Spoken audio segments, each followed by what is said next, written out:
I'm Ash, and this is another episode of Calf Kick Sports.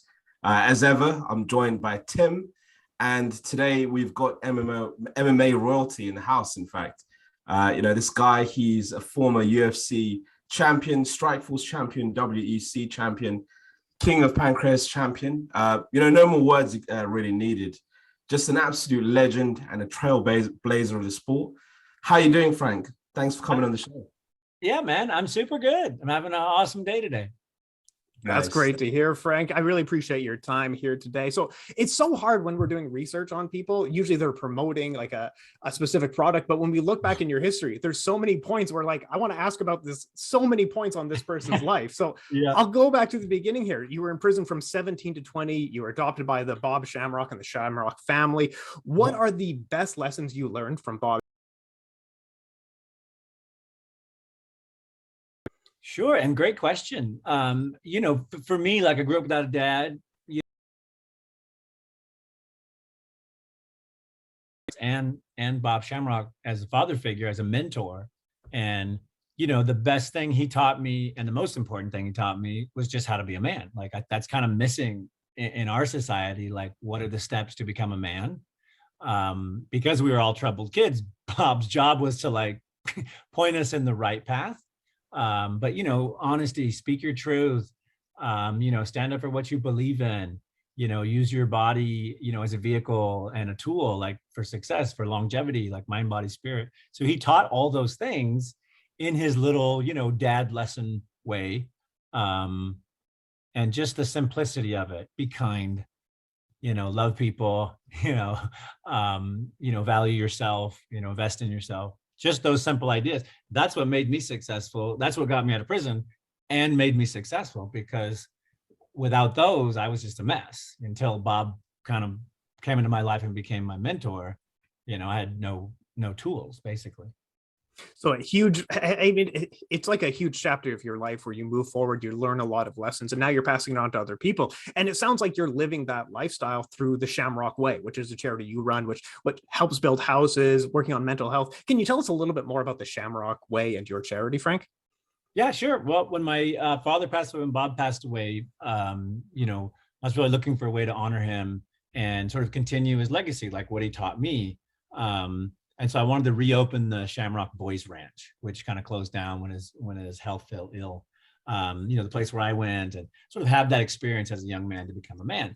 And so we started this charity in his honor, and it's just expanded to all these different areas where we have knowledge and interest, and we're able to impact communities. So we do self-defense programs for women at risk, for trafficked women. Like we do all these different programs. They all come from fighting and martial arts, because that's what we know and believe in.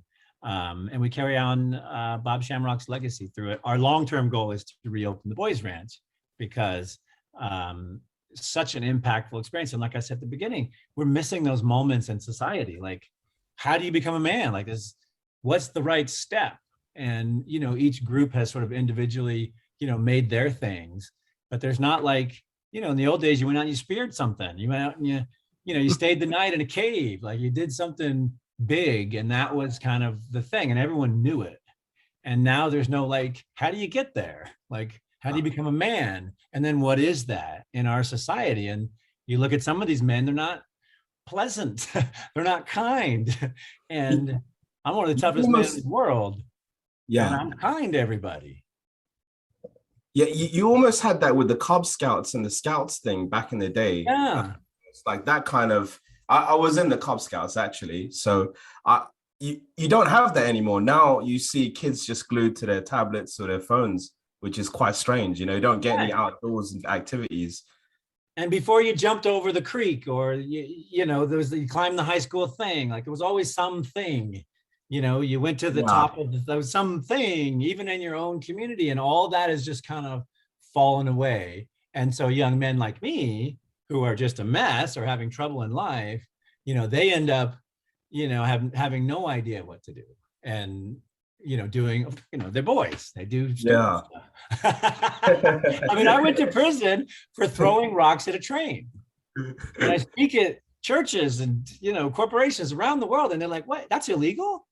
And I'm like, yeah, right? Like, but that's that's how dumb and unaware little boys are, because they're just going on their journey, and their maturity takes a little bit longer. But we need those moments, and it doesn't have to be the schoolyard fight. It doesn't have to be, those big moments that some of us have, that are so pivotal. But there should be something, right? You kiss your first girl, you jump over the creek, you complete, algebra. Like, there should be something in our society, and that's what I'm in search of right now, through the ranch and through my, just the activities that I do.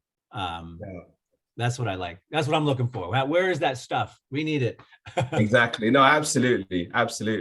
Now, on the tip of kind of raising men, especially troubled boys, does this kind of fit into the idea that you've talked about with the warrior code and living like a warrior? I assume this relates in, correct, Frank? Absolutely. Yeah, because, when I met Bob, it just changed my life, because I was just this lost kid, grew up on the streets, and we were on welfare, and I just remember being like without leadership, without food, without, I remember having all these issues, and other kids didn't have them because they had parents and social structures and all this stuff. So I was always in search of this. And so when martial arts came along, nothing is realer than martial arts.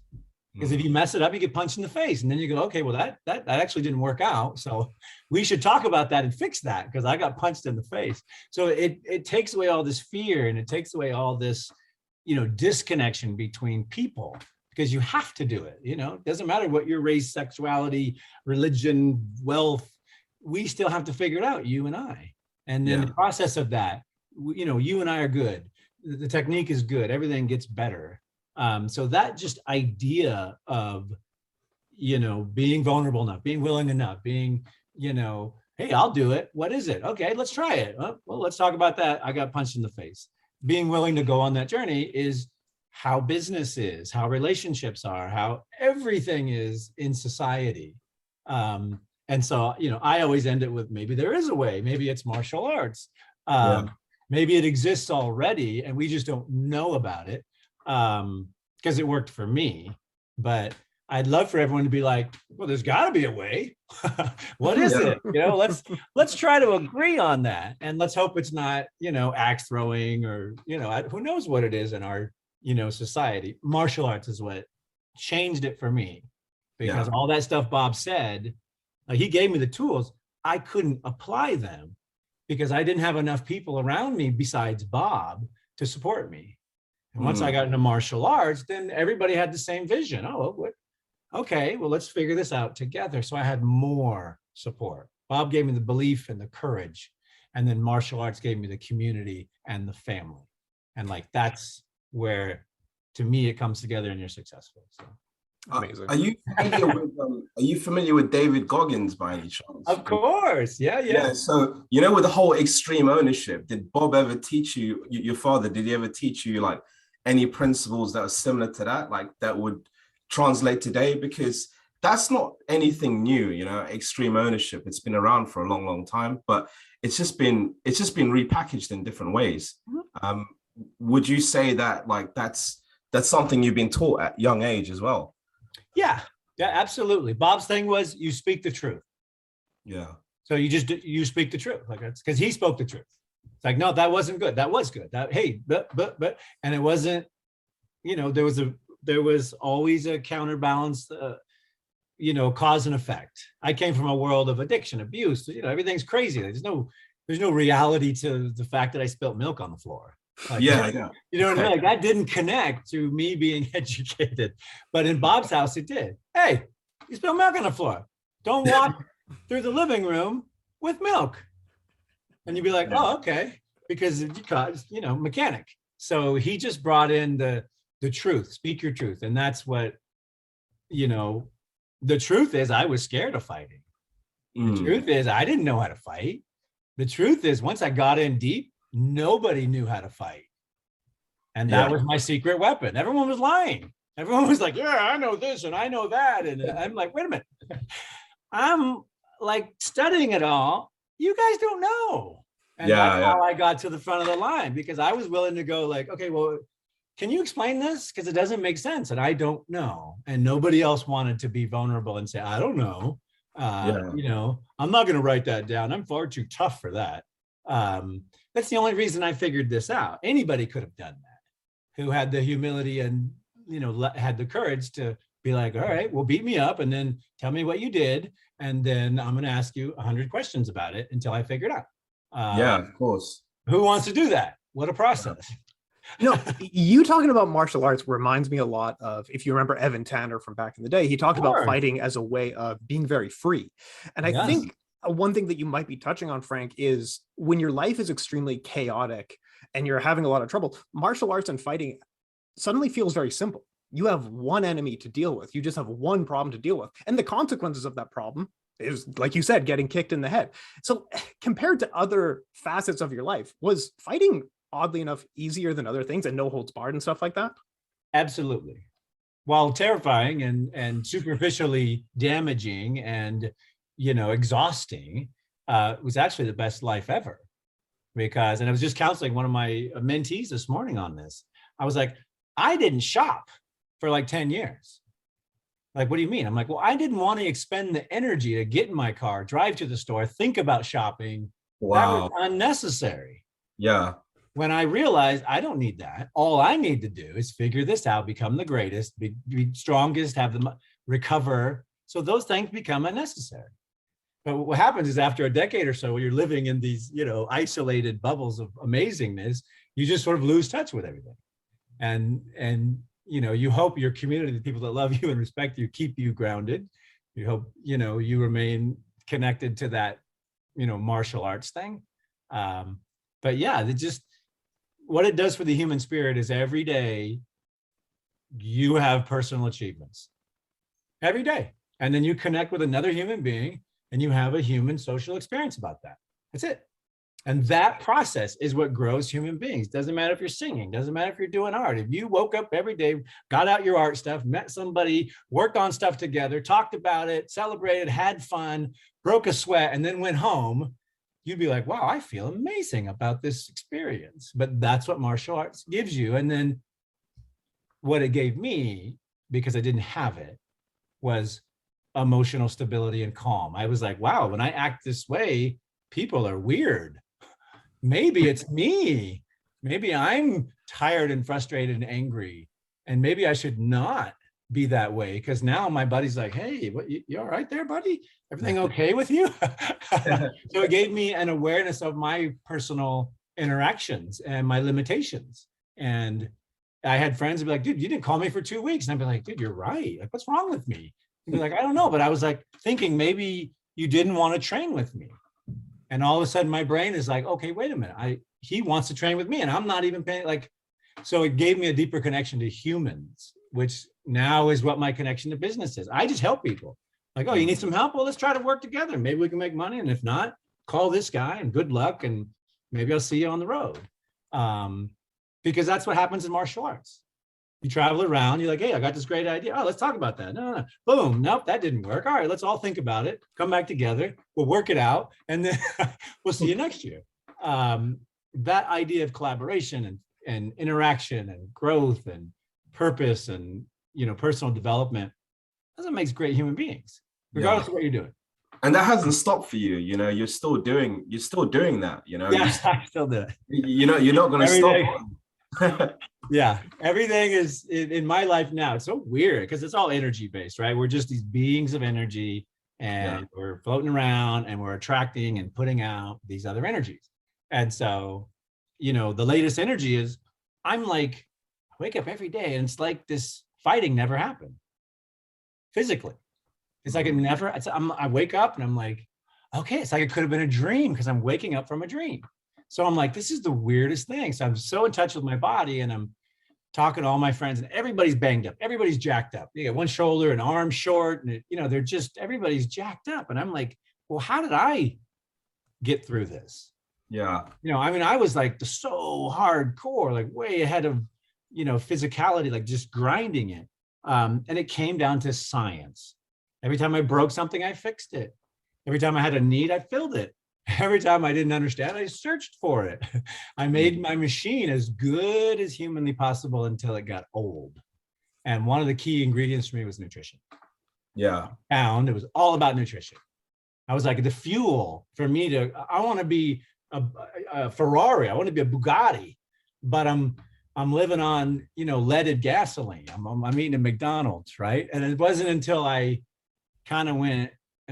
became a super athlete and then became aware of sort of the value of that I realized that my hippie mom and all her organic drinks and like her whole vibe and everything she grew up teaching me about nutrition, I realized I had the knowledge. I just didn't have the discipline to apply it. Now, this is something, when I was looking on your website, we had motivational speaker, we had books. Yeah. You also had greens products there as well. Yeah. Can you tell us a little bit more about these greens? Because I think that's what you're talking about, is these green products to help with you. Because I remember, like, not just the knocks from regular fighting, like you were thrown out of a ring by like guys like Boss Rutan and stuff like that. And now you're healthy and recovered. Tell us a little bit more about the greens product. It's well, I got kicked in the face by Yuki Kondo. The legend Yuki Kondo, one of my favorites. Literally booted in the face. I fell through the second rope onto a concrete floor on the top of my head and knocked myself unconscious. Like the ding. Yes. And then everyone's like, wow, we should put mats around those rings. That's a really good idea. So I was like pioneering safety with my melon. And then, what happened is, because I fell on my head on concrete, it shifted the bone plates in my head. And I had this really rare thing happen, which is when your bone plates displace, it messes up your equilibrium and your ability to balance. So I would go to grab a doorknob and it would be like 2 inches to the left. Oh. And I was like, whoa, what's happening? And I run into this German chiropractor, Hink de Graaf, in South Carolina. And I tell him the story. And he's like, wow, I've heard of this in books, but I've never seen it. And I go, well, how do you fix it? And he goes, I have to stick my thumb in your mouth. Oh my goodness. I have to mash your jaw muscle so that the bone thing relaxes and it goes back into place. And I'm like, no way. And he's all excited because he had never done this technique before. I'm this crazy American fighter guy whose head's crooked and my hand's over here. And he's like, digs in there. I could feel the muscle relax and the bones move into place. So those are the only times I've been seriously messed up in this area. But all throughout my career, I ate good, slept good. Like I talked about shopping. I didn't shop. Somebody else went shopping. I went and napped. I went and iced.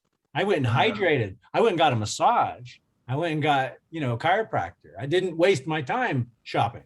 I didn't waste my time calling people back. I didn't waste my time, making food, because my focus is here. I had warrior's focus. What is the task at hand? Can't get beat up. If I get beat up, everything's done. If I lose, it's all done. So everything has to win. Everything has to move forward. But yeah, that warrior mindset is something I want to get. Everybody should have that. You should never walk around and feel like, oh, I'm scared. Yeah. Like I've never felt like that. I remember feeling like that when I was a kid.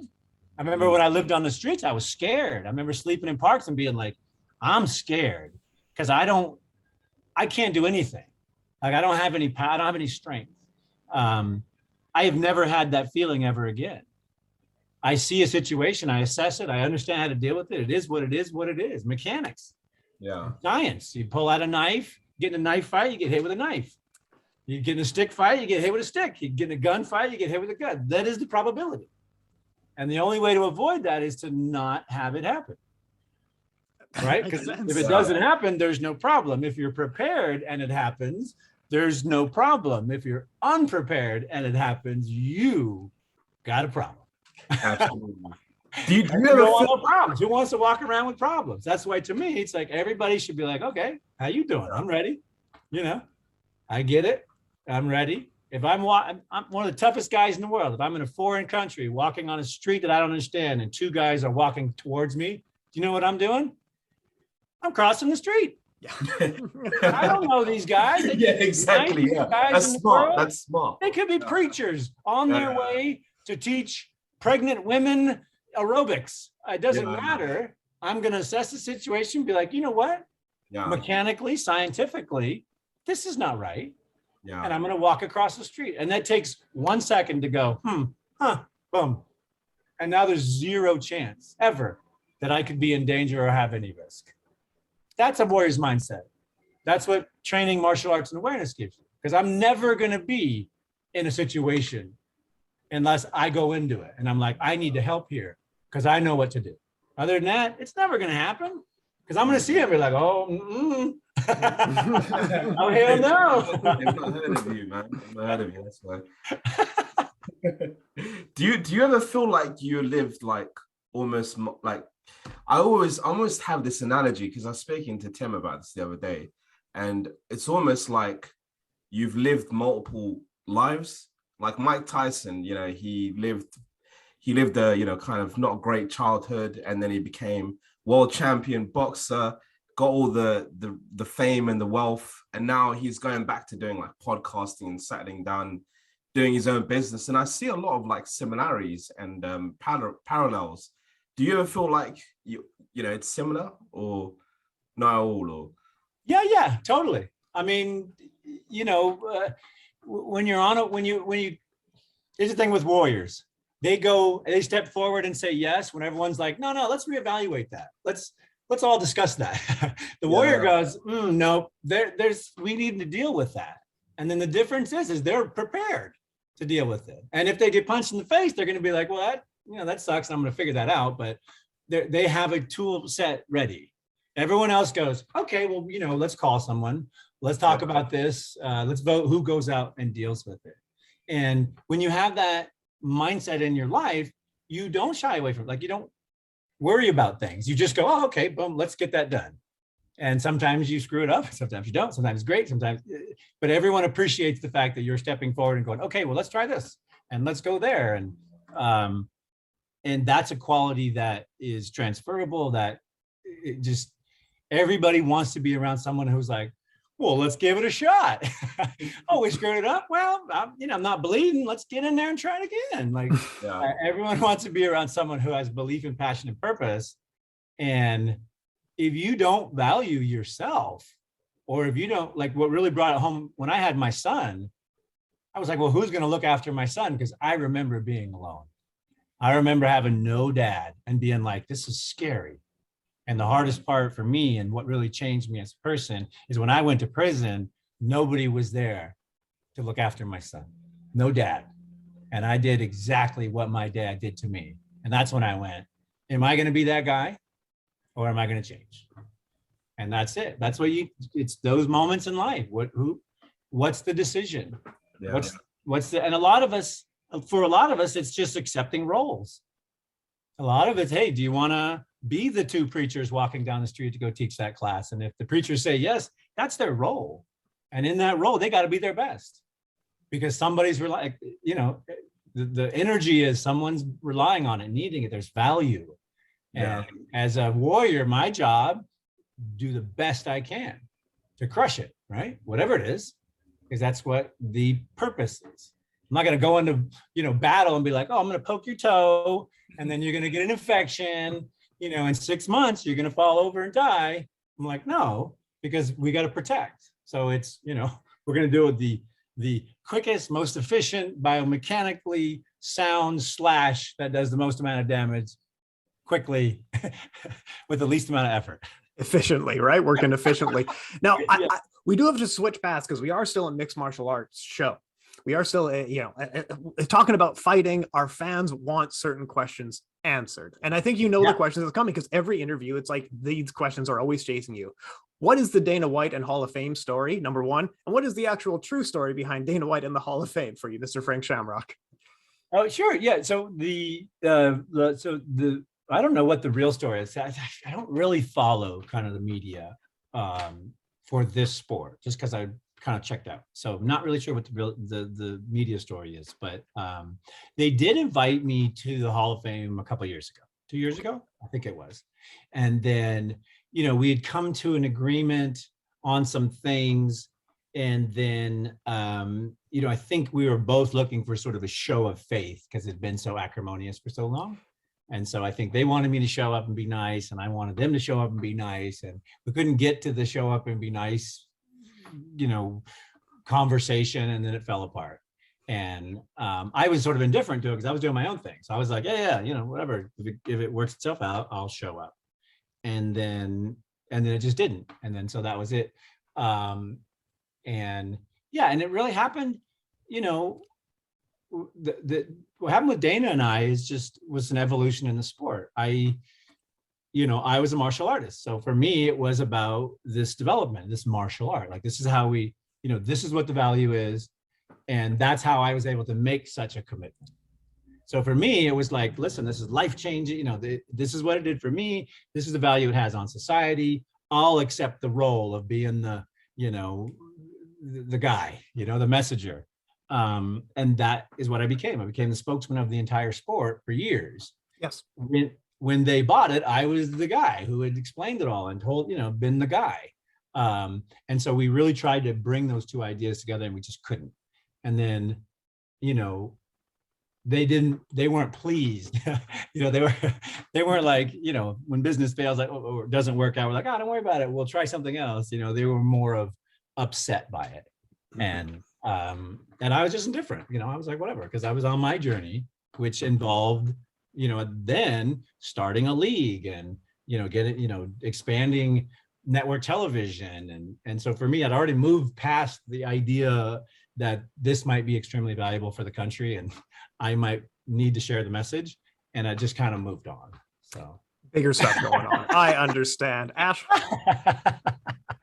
Well, it was my passion. I loved it because I would genuinely just get up and tell my story. I'm like, listen, this is what it did for me. Like, you don't understand. And while you may see it this way, because that's a lot of what you see on TV, I was like, this is the real essence of it.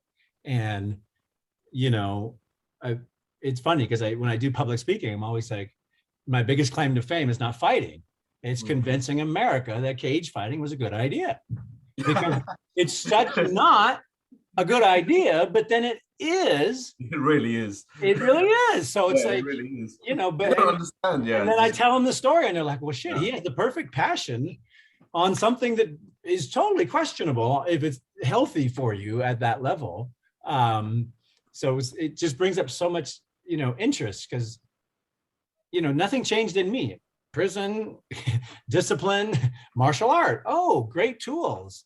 Same exact person, just slowly developing and absorbing. But it was this mechanic: honor, respect, discipline, mind, body, spirit. If you followed those principles on a daily, you would have an amazing life. And if you trained in martial arts, you'd have an amazing life. Brilliant. Everybody train. Did you guys hear about this latest thing that just it happened today? Some breaking news. So there's this new MMA league that's going to be structured a bit more like NBA or NHL. And some of the details are saying that, let me see. So implements a CBA. It's got a 50-50 revenue share with the athletes. And the plan is apparently meant to go ahead for 2023. So that's interesting. Cool. Yeah. That's an interesting. It's interesting. Yeah. Yeah. It will be fun to see what happens and how it competes with the bigger promotions. But yeah, it'll be nice to see a bit more competition for sure right now. 100%. It's just it's just a bit of a one horse kind of race at the moment. Yeah. Well, that's why a lot of the sport doesn't get watched by me, because once they bought Strikeforce, from us, that they rolled up the sport. They own the industry and have dominance. So, there's an old saying, when everyone's dead on the battlefield, you leave. So, that's true. No, Frank. So I have time for one more question, and then we'll wrap it up with a couple plugs of where people can find you next. But we do have a listener question from Green 49285. How do high-profile fighters make the transition from active competition to normal civilian life? How do you actually get away from fighting? I thought that was a great question. Yeah, it's a really good question, because I would say most don't, meaning that they fail to prepare, they fail to plan, they fail to develop more skill sets. So then when it happens, it kind of rushes in, and then they sort of struggle to reboot and learn more skills in the kind of post not happening era. Which is hugely depressive and sad and challenging, and like it's a really tough time for all professional athletes to stop their purpose in life and then to reshift. So to try to then add new skills and expect, like, that's a really tough time. What I was able to do is all throughout my career, because it's a martial arts principle, I was always looking at the future. Well, gosh, I'm gonna get old. This sport might not make it. There's a risk factor there. I could get hurt. And here's the good side. So I was always, I was like, okay, well, I should learn to speak. I should learn to broadcast. I should learn to teach. I should learn to, so I was always in this personal growth mode. And then when it was over, I was like, okay, well, actually, I got this other job and I got this other job. So there was a bridge of preparation. And we do the same thing in executive coaching now. You don't leave the corporation, you build a bridge. Because if you leave, there's a huge hole and everything's broken and no one knows what to do, both sides. But when you bridge out and you create this thing, then everybody, functions well. So yeah, you need some bridge, and you should be building, we should all be building more skills in life. Yeah. Because what if our job tomorrow is gone by technology? What if, who knows what could happen? So we should always be, okay, let me figure some of that out. And that's part of the Warrior's Code, is always learning. Because if you're always learning, then you always have more value. Hey, well, I figured this out. What do you think about this? Well, that's interesting. There's always more value, and people want to be with you, hang out with you, work with you, help you, associate with you, because you got value. And even if it's just knowledge. It's great advice. And especially for active fighters. But we'll kind of let you wrap it up here. Where can people find more Frank Shamrock? What products do you have going on? And we'll link it all down below in the YouTube. My name's Tim Ween with Tim Ween MMA. We are the Calf Kick Sports Podcast with ashmma.cks. Frank, you have the last word here. Go ahead, sir. Oh my God, I love it. Yeah, you can find me everywhere on social media at Frank Shamrock. On YouTube, I am the Frank Shamrock. And then our charity is shamrockway.org. Our greens is morningman.com.